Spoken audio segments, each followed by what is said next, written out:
Goeiemôre almal, Woensdagoggend, vandag is dit die 4de Maart, jaar 2026, 'n lieflike dag geskenk deur Abba Vader aan ieder en elkeen van ons. My naam is Sonja Gerber. Vanoggend gaan ons 'n bietjie gesels. God is ons rots, bergvesting en ons redder. Die daaglikse lewe bied volop aanskouingslesse wat ons help om God se karakter en gedrag te verstaan. Jesus het dikwels gelykenisse gebruik om mense meer oor God te leer. Hy het diep geestelike waarhede aan boere oorgedra met behulp van boerderyterme, aan vissermanne deur vissermansstories en aan die gemeenskap van skaapwagters deur die skape se tipiese gedrag daarna te verwys. Dawid het dieselfde gedoen in Psalm 18. Hy het God as 'n rots beleef. Dawid was aan die vlug vir koning Saul, wat hom wou doodmaak. God het Dawid gekies om Saul as koning van Israel te vervang en Saul het herhaaldelik probeer om dit te verhoed.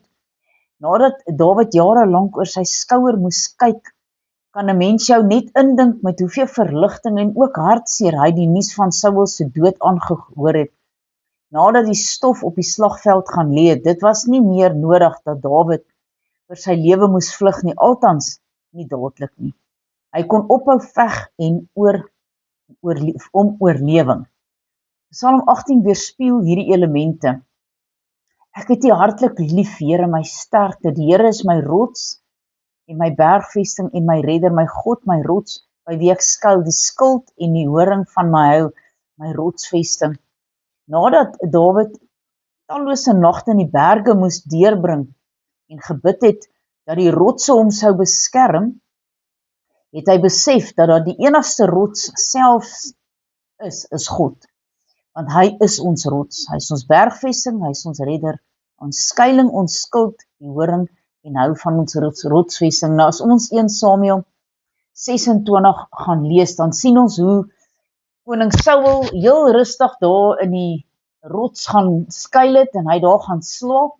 Dawid het soontoe gegaan en hy het sy skild en sy kruik geneem. En toe die koning die volgende môre wakker word, en hy sien maar sy spies is weg. Toe hy vreesbevang en hy dink, wie was hier? En Dawid sê, dit is ek, my Heer, wat U was. Hy sê, hoekom vervolg U my? Wat het ek gedoen, dat U my wil doodmaak? En Saul sê vir hom, ek is baie jammer, ek het verkeerd gehandel, en hulle is toe uitmekaar uit, maar Dawid het sy spies en sy kruik vir hom teruggegee.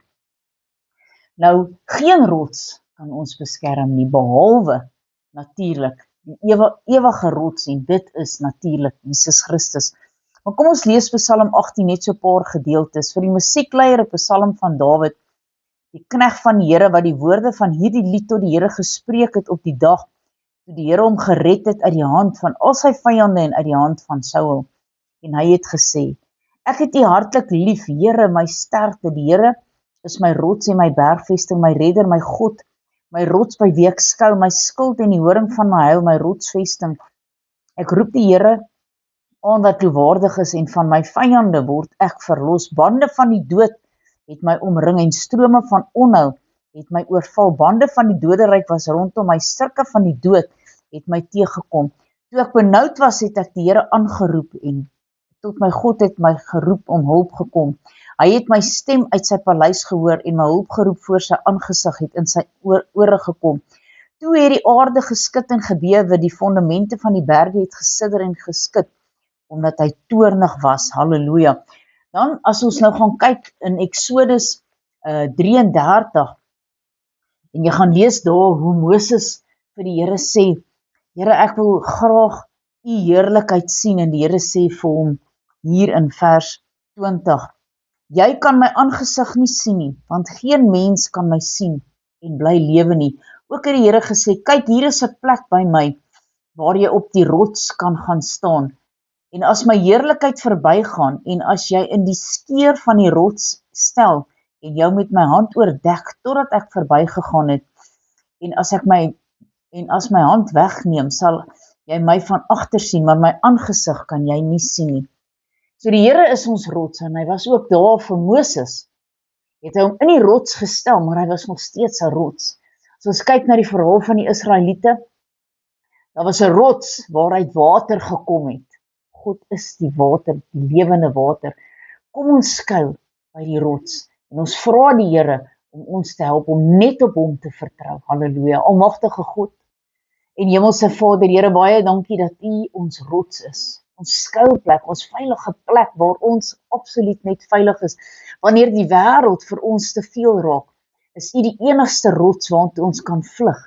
Wat ons toedek, wat ons beskerm en op wie ons kan staat maak. Here, mag U vir elkeen 'n rots wees en mag elkeen besef hoe kosbaar dit is om U by U te skuil. Here, red elkeen is my gebed in Jesus naam. Amen en amen.